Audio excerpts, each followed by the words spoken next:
지난주 내내 부산 여중생 폭행 사건을 둘러싸고 논란이 끊이지 않았습니다. 소년법 개정 요구에서부터 시민들의 빗나간 분노까지 사건의 여파가 쉽게 사그라지지 않는 모습이었는데요. 이런 가운데 사건 가해자 가운데 한 사람에 대한 구속 여부가 내일 결정됩니다. 취재기자 연결합니다. 김종호 기자. 네, 김종호입니다. 네, 사건이 발생한 게 지난 1일 밤이고 가해 여학생 2명이 그때 자수를 했는데 구속영장은 언제 청구됐습니까? 네, 지난 7일, 그러니까 지난 목요일에 검찰이 법원에 사전 구속영장을 보냈습니다. 주범 두 사람 가운데 한 사람에 대한 구속영장입니다. 검찰은 이번 사건에 대한 국민적 관심을 고려해 경찰이 신청한 영장을 자체 판단에만 맡기지 않았습니다.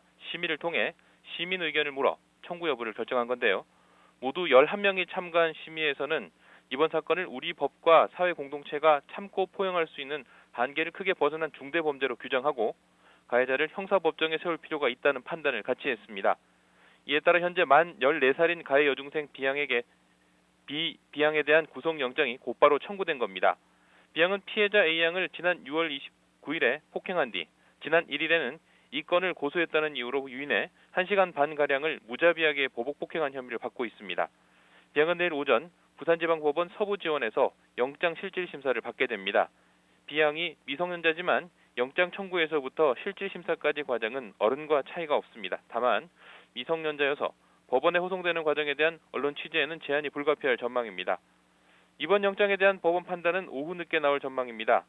자수를 했고 혐의를 시인하고 있으며 현재 소년원에 위탁 중이라는 점이 B양에게 유리하게 작용할 수 있고 폭행의 잔인함과 보복범죄여서 중형 선고도 가능하다는 점이 불리할 수 있습니다.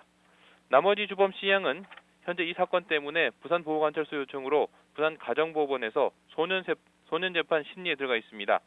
만약 검찰이 C양에 대한 형사재판 절차에 들어간다면 같은 건으로 2번 처벌한다는 문제가 생깁니다. 이에 따라 검찰은 법원에 사건을 이송해 줄 것을 공식 요청했는데 이송되면 B양과 마찬가지로 구속 등 형사재판 절차가 진행될 예정입니다.